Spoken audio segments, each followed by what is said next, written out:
আসসালামু আলাইকুম, welcome to back my channel. আমি আমার গত ক্লাসে তোমাদের জন্য একটা প্রশ্ন দিয়েছিলাম। প্রশ্নটা ছিল এমন: এসিএল হাইড্রোজেনযুক্ত এবং একটি অ্যাসিড, কিন্তু মিথেন অথবা বেনজিন হাইড্রোজেনযুক্ত হওয়া সত্ত্বেও তার অ্যাসিড নয়, কেন ব্যাখ্যা করো।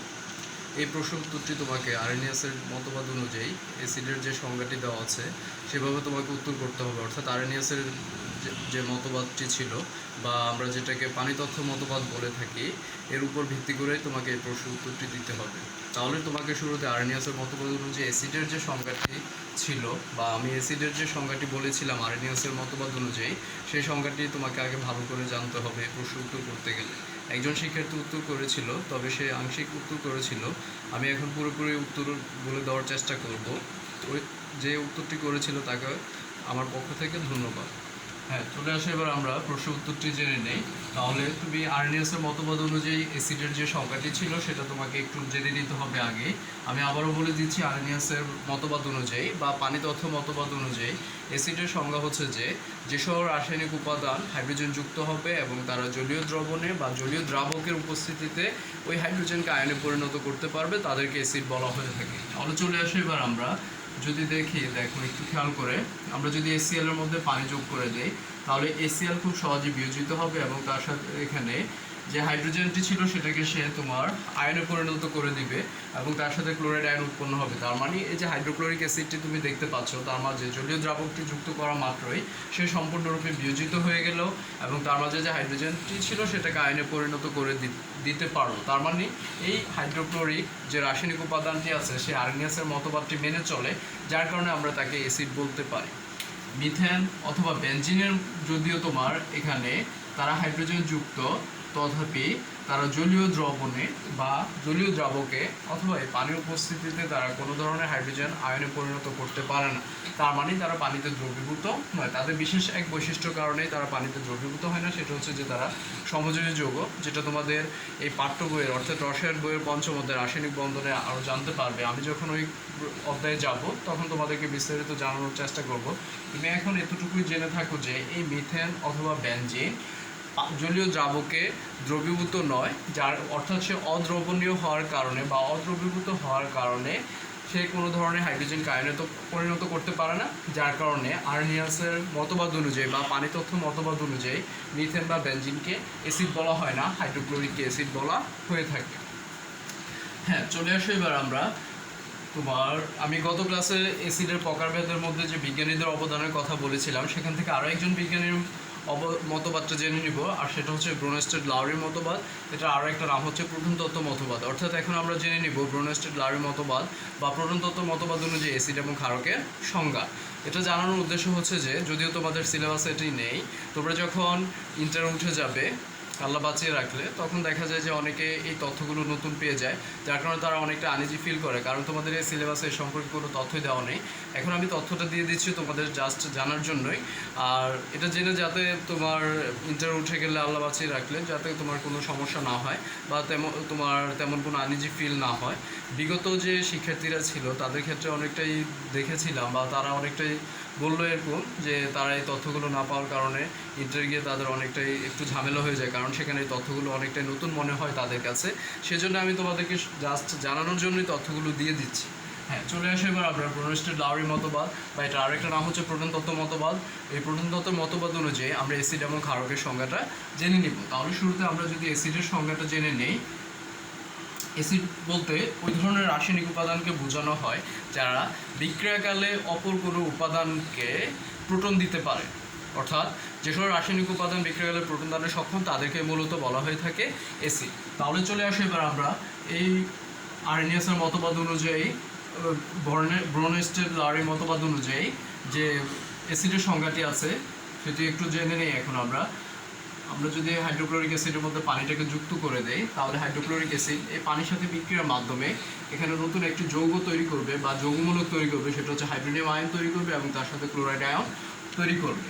তাহলে এখানে এই যে এসিএলটা দেখতে পাচ্ছ, এটা অনায়াসে অ্যাসিড, কারণ তুমি এখন ক্লিয়ার হয়ে গেছো এটা যে অ্যাসিড। হ্যাঁ, আর এই হচ্ছে তোমার এখানে ক্ষারকের মতো আচরণ করলো পানিটা, যার কারণে এখানে তুমি খেয়াল করলেই দেখতে পাবে যে হাইড্রোক্লোরিকের মাঝে যে হাইড্রোজেনটি ছিল, যখন সে পানির সাথে বিক্রিয়া অংশগ্রহণ করলো তখন সে তার মাঝ থেকে হাইড্রোজেনটাকে প্রোটনে পরিণত করলো এবং সেই প্রোটনটাকে পানির মাঝে দিয়ে দিল, অর্থাৎ পানি সেটাকে গ্রহণ করে নিল প্রোটনকে, এবং পানি গ্রহণের মাধ্যমে সে হাইড্রোনিয়াম আয়নে পরিণত হয়ে গেল এবং এসিএল এর মধ্যে যে ক্লোরিনটি ছিল সেটা ক্লোরাইড আয়ন হয়ে গেল। ঠিক একই রকমভাবে আরেকটা বিক্রিয়া যদি এখানে ব্যবহার করি আমি, দেখো একটু খেয়াল করে, হাইড্রোক্লোরিক অ্যাসিড এবং তার সাথে অ্যামোনিয়ার বিক্রিয়ার মাধ্যমে এখানে তোমার অ্যামোনিয়াম যৌগ গোলকটি তৈরি হবে বা অ্যামোনিয়াম আয়ন উৎপন্ন হবে, তার সাথে ক্লোরাইড আয়ন উৎপন্ন হবে। ঠিক একই রকমভাবে এখানে HCl-টাকে অ্যাসিড বলা যায়, তার সাথে এখানে অ্যামোনিয়ামটা ক্ষারক হিসেবে আচরণ করলো এবং এখানে তোমার অ্যামোনিয়াম আয়ন উৎপন্ন হয়ে গেল, তার সাথে ক্লোরাইড আয়নটা উৎপন্ন হয়ে গেল। হ্যাঁ, এখন তুমি এখানে ব্রনস্টেড-লাউরি মতবাদ অনুযায়ী HCl-টাকে অনায়াসে অ্যাসিড বলে দিতে পারো। তার কারণ হচ্ছে যে তুমি যদি এই দুটি বিক্রিয়ার দিকে একটু ভালো করে খেয়াল করো তাহলে তুমি দেখতে পাবে যে এই HCl-টা বিক্রিয়াকালে পানিটাকে একটা প্রোটন দান করে দিল, H+ আয়নটাকে দান করে দিল, এবং সেই H+টা এই পানির সাথে বিক্রিয়ার মাধ্যমে এখানে পানির সাথে যুক্ত এসে হাইড্রোনিয়াম আয়নটিকে গঠন করলো। ঠিক দ্বিতীয় যে বিক্রিয়াটি আছে এখানেও ঠিক একই রকমভাবে এই হাইড্রোক্লোরিক বা HCl রাসায়নিক উপাদানটি অ্যামোনিয়াটাকে একটা প্রোটন দান করে দিল, যার কারণে অ্যামোনিয়াটা এখানে বিক্রিয়ার মাধ্যমে অ্যামোনিয়াম আয়নে পরিণত হয়ে গেল এবং তার সাথে ক্লোরাইড আয়ন উৎপন্ন হলো। তাহলে এই HCl বা হাইড্রোক্লোরিক নামক রাসায়নিক উপাদানটিকে আমরা ব্রনস্টেড-লাউরি মতবাদ অনুযায়ী অথবা প্রোটন তত্ত্ব মতবাদ অনুযায়ী অ্যাসিড বলতে পারি। তাহলে এবার চলে আসো আমরা ক্ষারকের সংজ্ঞাটাও ঠিক একটু জেনে নিই। ক্ষারকের সংজ্ঞাটা ব্রনস্টেড-লাউরি মতবাদ অনুযায়ী বা প্রোটন তত্ত্ব মতবাদ অনুযায়ী কী হতে পারে? এই দুটি বিক্রিয়ার সাহায্যে আমরা এখানে ঠিক ক্ষারকের সংজ্ঞাটা লিখে দিতে পারি। দেখো একটু খেয়াল করে, বিক্রিয়া একই রকম থাকবে। এখানে তোমার এখানে পানি হাইড্রোক্লোরিক অ্যাসিড বিক্রিয়ার মাধ্যমে হাইড্রোনিয়াম আয়ন উৎপন্ন করবে, তার সাথে ক্লোরাইড আয়ন উৎপন্ন করবে। আর এখানে তোমার অ্যামোনিয়া ঠিক আবার হাইড্রোক্লোরিক অ্যাসিডের সাথে বিক্রিয়া করবে, বিক্রিয়ার মাধ্যমে এখানে অ্যামোনিয়াম আয়নটি উৎপন্ন করবে এবং তার সাথে ক্লোরাইড আয়ন উৎপন্ন হবে। হ্যাঁ, এখন তুমি একটু খেয়াল করে দেখো, এখানে যে পানিটা আছে সে ক্ষারক এবং এখানে যে হাইড্রোক্লোরিক রাসায়নিক উপাদানটি আছে সে অ্যাসিড। ঠিক এখানে একই রকমভাবে যে অ্যামোনিয়াটা দেখতে পাচ্ছ সে ক্ষারক এবং এখানে যে হাইড্রোক্লোরিক রাসায়নিক উপাদানটি দেখতে পাচ্ছ সে অ্যাসিড। অর্থাৎ এখানে যে তোমার আরএনএস-এর ব্রনস্টেড-লাউরি মতবাদ অনুযায়ী যে তথ্যটি দাঁড়ায় সেটা হচ্ছে যে এখানে তোমার পানি বা অ্যামোনিয়া তোমার এখানে ক্ষারক হিসেবে আচরণ করলো। তার মানে হচ্ছে যে এখানে এই পানি অথবা অ্যামোনিয়া এই HCl থেকে প্রোটনটাকে গ্রহণ করলো, গ্রহণ করার মাধ্যমে পানিটা হাইড্রোনিয়াম আয়ন হয়ে গেল এবং অ্যামোনিয়াটা অ্যামোনিয়াম আয়ন হয়ে গেল। তার মানে এখানে তুমি উদাহরণটা দেখেই ক্ষারকের সংজ্ঞাটা তুমি নিজেও বলতে পারবে। এখন ক্ষারক হচ্ছে ব্রনস্টেড-লাউরি মতবাদ অনুযায়ী বা প্রোটন তত্ত্ব মতবাদ অনুযায়ী ওই ধরনের রাসায়নিক উপাদান যারা বিক্রিয়াকালে অপর কোনো রাসায়নিক উপাদান থেকে প্রোটন গ্রহণ করতে পারে। তার মানে হচ্ছে যে ক্ষারক সংজ্ঞাটা তুমি এখন ব্রনস্টেড-লাউরি মতবাদ অনুযায়ী বা পানির তথ্য মতবাদ অনুযায়ী বলতে পারো ওই ধরনের রাসায়নিক উপাদানকে যারা রাসায়নিক বিক্রিয়াকালে প্রোটন গ্রহণের সক্ষমতা রাখে। তাহলে এই ছিল তোমার ব্রনস্টেড-লাউরির মতবাদ অনুযায়ী অ্যাসিড এবং ক্ষারকের সংজ্ঞা। চলে আসো এবার আমরা চলে যাই পাঠ্য বইয়ের মূল আলোচনায়। অর্থাৎ এখন আমি তোমাদের জন্য যে বিষয়টি নিয়ে আলোচনা করব সেটি হচ্ছে যে দেখো, লঘু অ্যাসিডের ধর্মসমূহ ও এদের পরীক্ষামূলক প্রমাণ।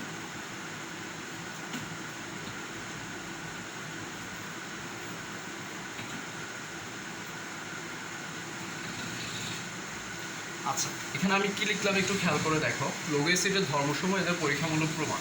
তুমি এর আগে আরএনএস-এর মতবাদ অনুযায়ী বা ব্রনস্টেড-লাউরির মতবাদ অনুযায়ী অ্যাসিডের সংজ্ঞাগুলো জেনে আসলে, বা আমি যে অ্যাসিডের প্রকারভেদগুলো লিখলাম সেখানে তুমি পেয়েছিলে অ্যাসিডের যে প্রকারভেদটা ছিল সেখানে ছিল তোমার গাঢ় অ্যাসিড, তীব্র অ্যাসিড, অজৈব অ্যাসিড বা খনিজ অ্যাসিড, অথবা ছিল জৈব অ্যাসিড বা দুর্বল অ্যাসিড।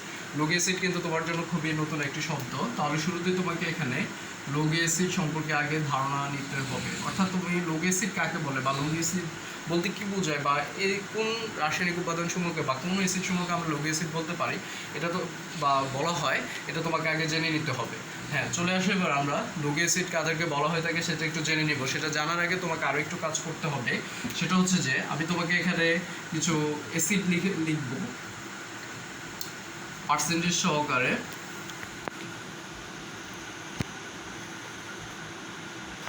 হাইড্রোক্লোরিক অ্যাসিড, এটার বিশুদ্ধতার পরিমাণ হচ্ছে 35%। নাইট্রিক অ্যাসিড, এটার বিশুদ্ধতার পরিমাণ হচ্ছে তোমার 75% এবং সর্বশেষ যে সালফিউরিক অ্যাসিড দেখতে পাচ্ছ এটা বিশুদ্ধতার পরিমাণ হচ্ছে 98%। তার মানে হচ্ছে যে হাইড্রোক্লোরিক অ্যাসিড 35% পর্যন্ত বিশুদ্ধ হয়, নাইট্রিক অ্যাসিড হয়ে থাকে 75 এবং সালফিউরিক অ্যাসিড হয় 98%। তার মানে তুমি দেখা মাত্র খুব সহজে বলে দিতে পারো অ্যাসিড সমূহের মধ্যে সালফিউরিক অ্যাসিডের বিশুদ্ধতার পরিমাণ সবচেয়ে বেশি, যার কারণে সালফিউরিক অ্যাসিডটাকে বলা হয়ে থাকে অ্যাসিডের রাজা বা রাজ অম্ল। হ্যাঁ, এই পার্সেন্টেজ দ্বারা আসলে মূলত কি বোঝানো হয় সেটা থেকে তুমি লঘু অ্যাসিডের সংখ্যাটাকে বের করে ফেলতে পারবে। এই পার্সেন্টেজ দ্বারা মূলত বোঝানো হয় এই হাইড্রোক্লোরিক অ্যাসিডের মধ্যে তোমার বিশুদ্ধতার পরিমাণ হয় 35% এবং বাকি যে 65% আছে সেটা পানির মিশ্রণ হয়ে থাকে। তার কারণ হচ্ছে যে এই অ্যাসিড সমূহ যখন তোমার তৈরি করা হয়ে থাকে বা অ্যাসিডের মিশ্রণ যখন তৈরি করা হয় তখন অ্যাসিডের সাথে পানিও মিশানো হয়ে থাকে। নাইট্রিক অ্যাসিডের ক্ষেত্রে 75% পর্যন্ত সে বিশুদ্ধ হয় এবং বাকি 5% হয়ে থাকে তোমার পানির পরিমাণটা, এবং সালফিউরিক অ্যাসিড 98% পর্যন্ত হয় এবং বাকি যে 2% হয় সেটা পানি হয়ে থাকে।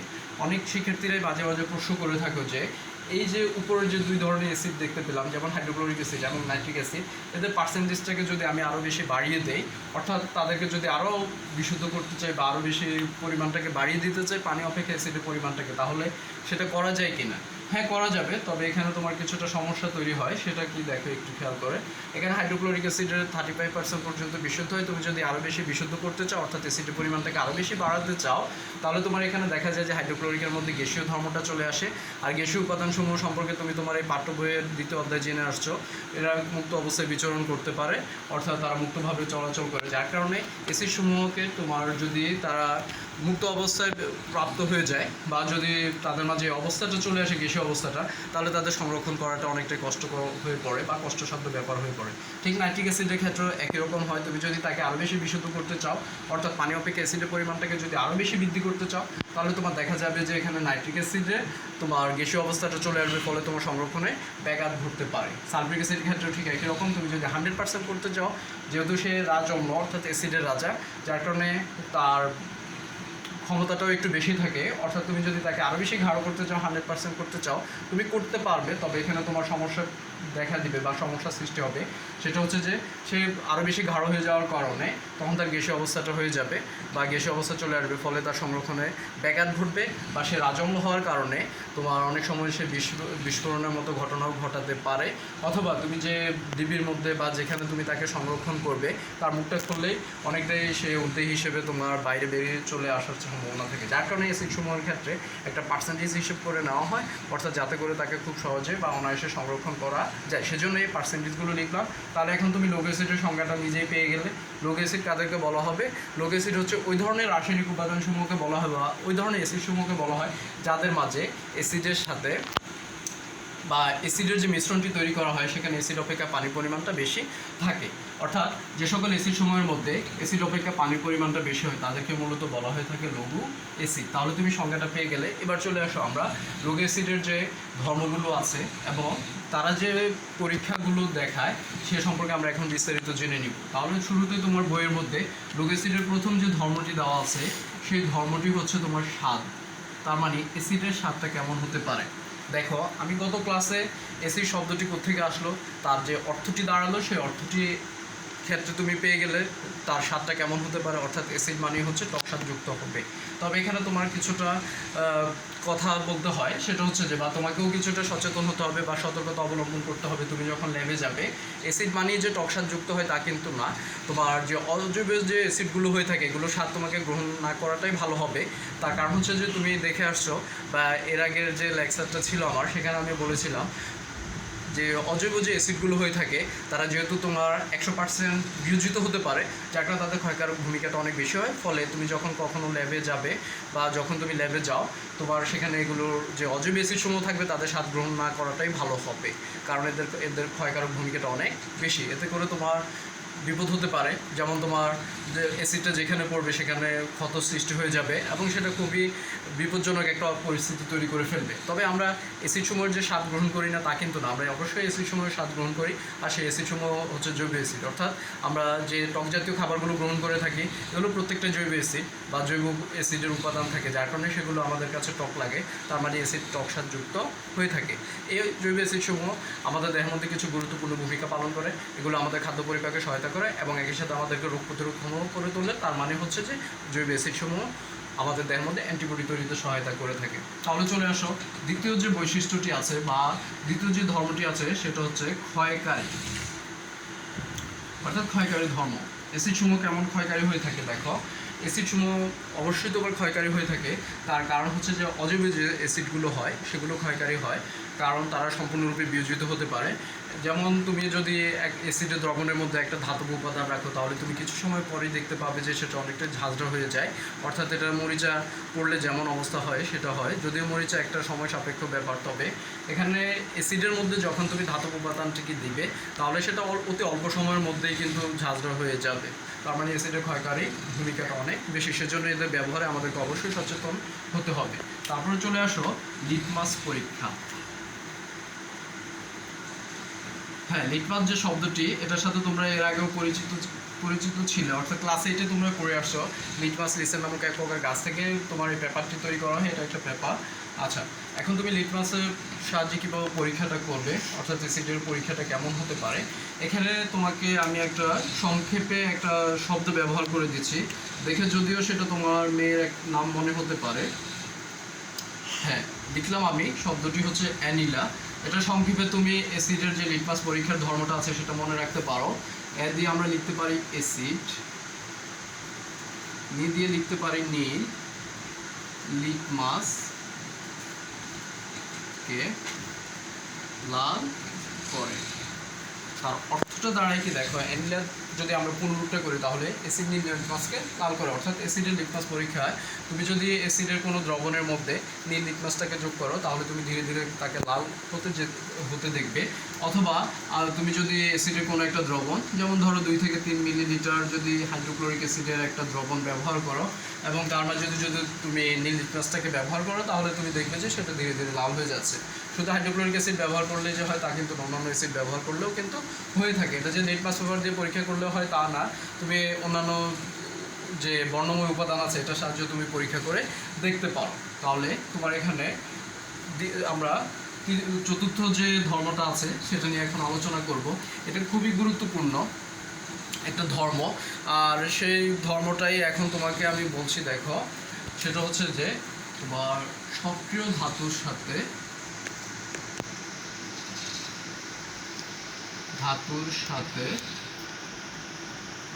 লৌহ অ্যাসিডের বিক্রিয়া। হ্যাঁ, এটা খুবই গুরুত্বপূর্ণ একটা পার্ট, সক্রিয় ধাতুর সাথে লৌহ অ্যাসিডের বিক্রিয়া। এখানে তোমাকে আগে একটু কাজ করে নিতে হবে, সেটা হচ্ছে যে তোমার 10 অধ্যায় খনিজ সম্পদ যে ধাতু অধাতু দেওয়া আছে সেখানে একটু যেতে হয়, কারণ তোমাকে সক্রিয় ধাতু সম্পর্কে আগে একটু ধারণা নিতে হবে, সক্রিয় ধাতু কাকে বলা হয় বা সক্রিয় ধাতু কারা। হ্যাঁ, সেখানে তুমি ওই অধ্যায় গেলেই তোমার সক্রিয় ধাতুর একটা চার্ট দেওয়া আছে তোমাদের নতুন বইয়ের মধ্যে, এটা খুবই সহজ, একটা চার্ট দেওয়া আছে, সেখান থেকে তুমি দেখে নিলে পারো সক্রিয় ধাতু কারা হয়ে থাকে। আমি এখন তোমাকে সহজে বলার চেষ্টা করব, বা আমি একটা সূত্র ব্যবহার করে দিচ্ছি যেখান থেকে তুমি খুব সহজে এটা পেয়ে যেতে পারো। দেখো, কে না কে মেগাইবার, কে না কে মেগাইবার এলো যেন ফিরে পাবে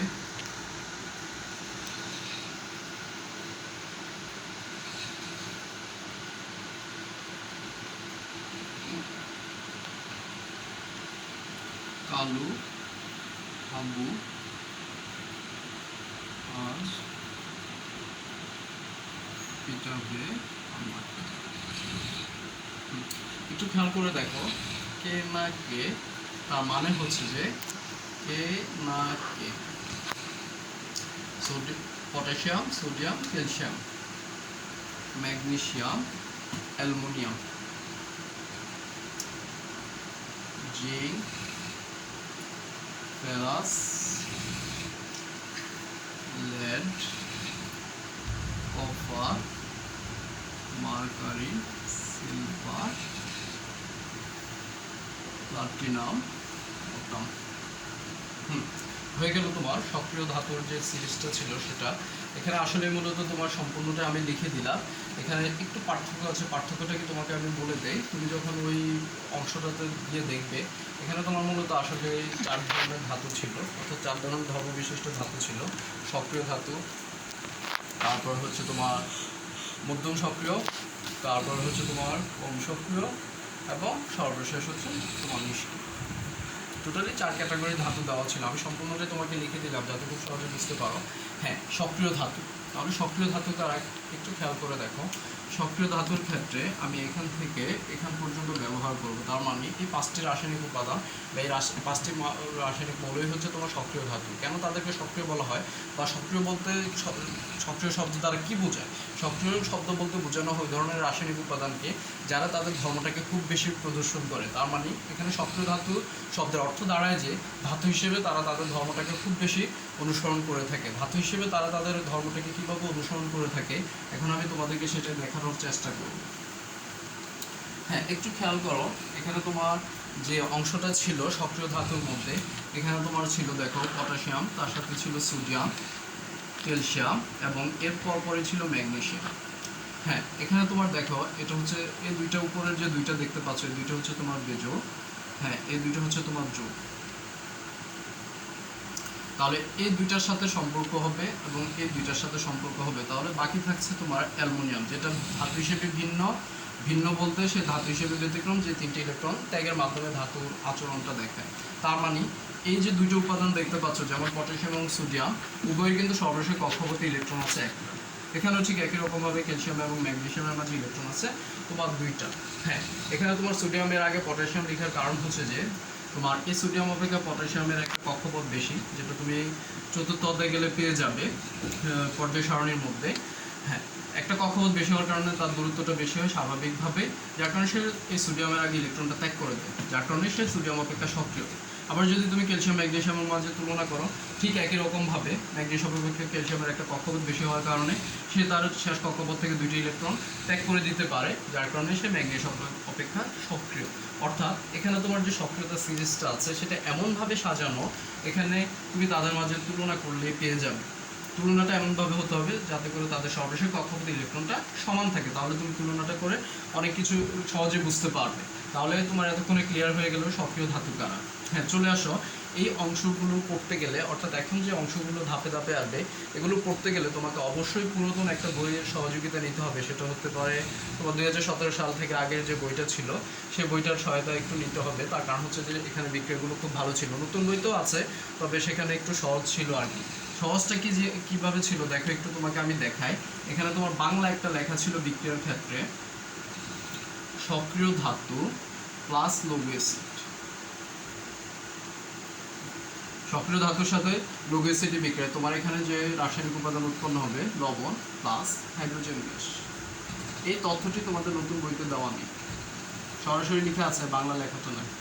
তো সেজন্য এটা একটু দেখলে ভালো হয়। সক্রিয় ধাতু প্লাস লৌহ অ্যাসিড, লবণ আর হাইড্রোজেন গ্যাসটা উৎপন্ন হয়ে গেল। হ্যাঁ, সক্রিয় ধাতু হিসেবে যদি ধরো আমি এখানে সোডিয়ামই ব্যবহার করলাম, বা ধরো তুমি পটাশিয়াম ব্যবহার করতে পারো, তোমার ইচ্ছা ক্যালসিয়াম ব্যবহার করতে পারো, ম্যাগনেসিয়াম ব্যবহার করতে পারো। হ্যাঁ, লৌহ অ্যাসিড হিসেবে হাইড্রোক্লোরিক অ্যাসিড ব্যবহার করলাম, তাহলে এখানে লবণ হিসেবে তোমার যে উপাদানটি তৈরি হবে সেটা হচ্ছে NaCl, এবং তার সাথে উৎপন্ন হবে হাইড্রোজেন গ্যাস। হাইড্রোজেন গ্যাস বললে এখানে তোমার H2 হবে। তার মানে এখানে তোমার নতুন আরেকটা বিষয় যুক্ত হয়ে গেল, সেটা হচ্ছে তোমাকে এখন সমতাকরণ করতে হবে। যেহেতু এখানে হাইড্রোজেন 2টা, এখানে তোমার বিক্রিয়কের মধ্যে আছে একটা, তাহলে টোটালি তুমি এখানে 2 দাও, এখানে 2 এবং এখানে 2 দাও, ফলে এটা সমতাকরণ হয়ে গেল। হ্যাঁ, তার সাথে পটাশিয়ামের সাথে যদি হাইড্রোক্লোরিক অ্যাসিডের বিক্রিয়াটাই করি আমরা, তাহলে এখন তুমি দেখতে পাবে যে এখানে লবণ হিসেবে পটাশিয়াম ক্লোরাইড এবং তার সাথে এখানে হাইড্রোজেন গ্যাস উৎপন্ন হয়ে গেল। তাহলে যেহেতু তাদের সর্বশেষ যোজ্যতা এক করেছিল, সেজন্য সমতাকরণটা দুইটাই একই রকমই হবে। এখানে 2, এখানে 2 এবং এখানে 2। হ্যাঁ, সমতাকরণের ক্ষেত্রে তোমাদের জন্য একটু তথ্য আছে, সেটা হচ্ছে যে তোমরা যেহেতু একটু ছোটো ক্লাসে পড়াশোনা করছো বা বিক্রিয়াগুলো তোমরা এখনই পাচ্ছ, তো সেজন্য তোমাদেরকে অবশ্যই সমতাকরণ করে নিতে হবে। আর সমতাকরণের ক্ষেত্রে তথ্যটা হচ্ছে এরকম, একটা রাসায়নিক বিক্রিয়ার মধ্যে বিক্রিয়ক এবং উৎপাদের মধ্যে যে পরমাণুগুলো আমরা ব্যবহার করে থাকি, উভয় দিকে পরমাণুর সংখ্যাটা সমান হয়ে থাকে। অর্থাৎ মানে হচ্ছে যে আমরা কোনো ধরনের পরমাণু নিজেরা তৈরি করতে পারি না, বা সৃষ্টি করতে পারি না, বা ধ্বংস করতে পারি না। পরমাণুগুলো আসলে তোমার সৃষ্টির কাল থেকেই ছিল। তো সেই জন্য তোমাকে একটা রাসায়নিক বিক্রিয়া লিখতে গেলে অবশ্যই সমতাকরণ করে দিতে হবে। হ্যাঁ, চলে আসে এবার আমরা দ্বিতীয় যে বিক্রিয়াটি আছে সেটাতে চলে যাই। দ্বিতীয় বিক্রিয়াটি ছিল তোমার, দ্বিতীয় বিক্রিয়াটি ছিল এমন, দেখো, ধাতব কার্বনেটের সাথে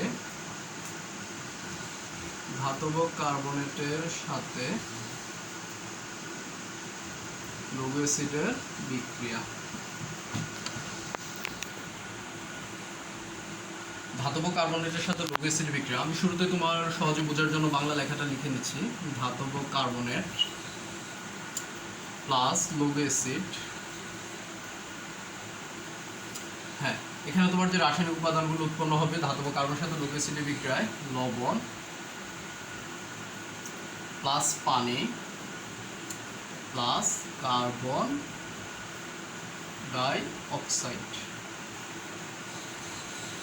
এই তিন ধরনের রাসায়নিক উপাদান তোমার এখানে উৎপন্ন হবে ধাতব কার্বনেটের সাথে লৌহ অ্যাসিডের বিক্রিয়া। হ্যাঁ, চলে আসো এবার তুমি ধাতব কার্বনেট লিখে নাও। যেমন ধরো তুমি এখানে লিখতে পারো ক্যালসিয়াম কার্বনেট, এটা একটা ধাতব কার্বনেট, এটা ধাতব অংশ, এটা কার্বনেট অংশ। লৌহ অ্যাসিড হিসেবে আমি এখানে HCl ব্যবহার করলাম। তাহলে তুমি লবণ হিসেবে খুব সহজেই এখানে লিখতে পারো। কিভাবে তোমাকে আমি দেখাই, দেখো, এখানে এই যে অংশটা আছে, অর্থাৎ এই যৌগটার প্রথম যে অংশটা আছে এটা গিয়ে দ্বিতীয় যে যৌগটা আছে তার শেষ অংশটার সাথে যুক্ত হবে। আর এখানে ক্যালসিয়াম ক্লোরাইডের সাথে যুক্ত হওয়ার মাধ্যমে এখানে তোমার যৌগ হিসেবে ক্যালসিয়াম ক্লোরাইডটাকে তৈরি করে ফেললো। ক্যালসিয়াম ক্লোরাইড একটি লবণ, সেটা তুমিও ভালো করে জানো। আর এখানে তোমার পানি হিসেবে হয়ে যাবে H2O, এবং তার সাথে উৎপন্ন হবে এখানে কার্বন ডাই অক্সাইড।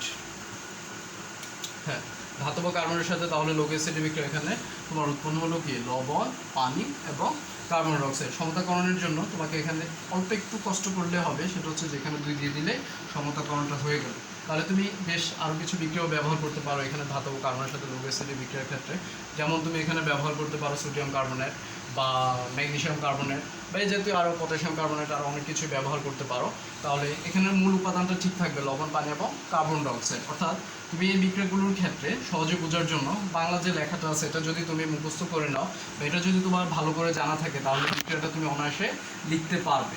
হ্যাঁ, এই যে আমরা শেষের যে দুটো অংশ পড়লাম এখান থেকে তোমার দুটো প্রশ্ন হয়। প্রশ্নগুলো আমি তোমাদের জন্য এখন লিখে দিব, তোমরা এগুলো উত্তর করার চেষ্টা করবে। আর না পারলে আমি পরবর্তীতে তোমাদেরকে জানিয়ে দেব প্রশ্নগুলোর উত্তরটা কী হবে। প্রথমটা ছিল তোমার সক্রিয় ধাতুর সাথে লৌহ অ্যাসিডের বিক্রিয়া, সেখান থেকে একটা প্রশ্ন হয়। আর এখানে যে ধাতব কার্বনেটের সাথে আমরা লৌহ অ্যাসিডের বিক্রিয়া দেখলাম এখান থেকেও কিন্তু একটা প্রশ্ন হয়। হ্যাঁ, একটু খেয়াল করো তোমার এখানে প্রশ্নটা কি হবে। প্রথম অংশটা থেকে আগে প্রশ্নটা দিচ্ছি আমি। প্রথম অংশটা ছিল কি, সক্রিয় ধাতুর সাথে লৌহ অ্যাসিডের বিক্রিয়া। প্রশ্নটা আমি লিখে দিচ্ছি, প্রশ্নটা একটু ভালো করে খেয়াল করবে। তোমার কপার, প্রশ্নটা হচ্ছে এমন, দেখো, কপার HCl এর সাথে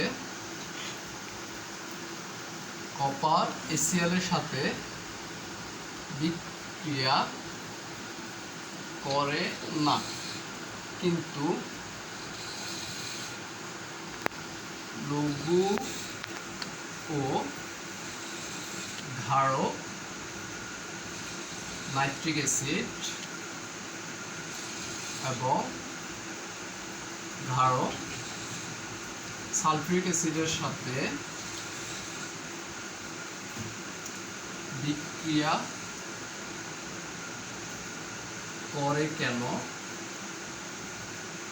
ব্যাখ্যা করো।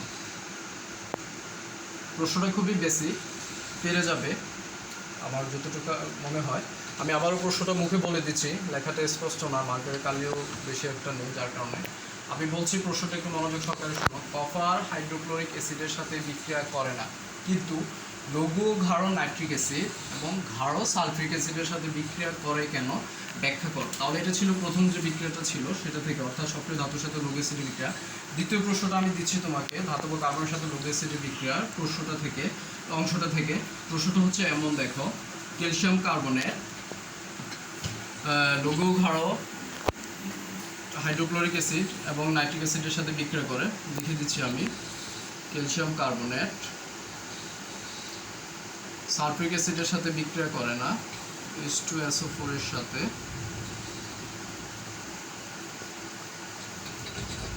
বিক্রিয়া করে না, কিন্তু লৌহ কিন্তু লঘু হাইড্রোক্লোরিক অ্যাসিড ও লঘু নাইট্রিক অ্যাসিডের সাথে বিক্রিয়া করে কেন ব্যাখ্যা করো। হ্যাঁ, প্রশ্নটা আমি মুখে বলে দিচ্ছি, আবার দেখো। এটা হচ্ছে calcium carbonate. Calcium carbonate sulphuric অ্যাসিডের সাথে বিক্রিয়া করে না, কিন্তু লঘু হাইড্রোক্লোরিক অ্যাসিড ও লঘু নাইট্রিক অ্যাসিডের সাথে বিক্রিয়া করে কেন ব্যাখ্যা করো। ঠিক আছে, তাহলে এই দুইটি প্রশ্ন উত্তর করার চেষ্টা করবে যারা কমেন্ট সেকশনে কমেন্ট করবে। আর তোমরা আমার চ্যানেলটাকে সাবস্ক্রাইব করতে কেউ ভুলবে না, অবশ্যই সাবস্ক্রাইব করবে, বা লাইক শেয়ার কমেন্টস যাই বলো তোমরা করবে। আর তোমাদের যে প্রশ্ন থাকে সেটা কমেন্টসের মধ্যে লিখে জানাবে, আমি অবশ্যই উত্তর করার চেষ্টা করব। তাহলে আজকে পর্যন্তই, ভালো থাকবে সবাই, আসসালামু আলাইকুম।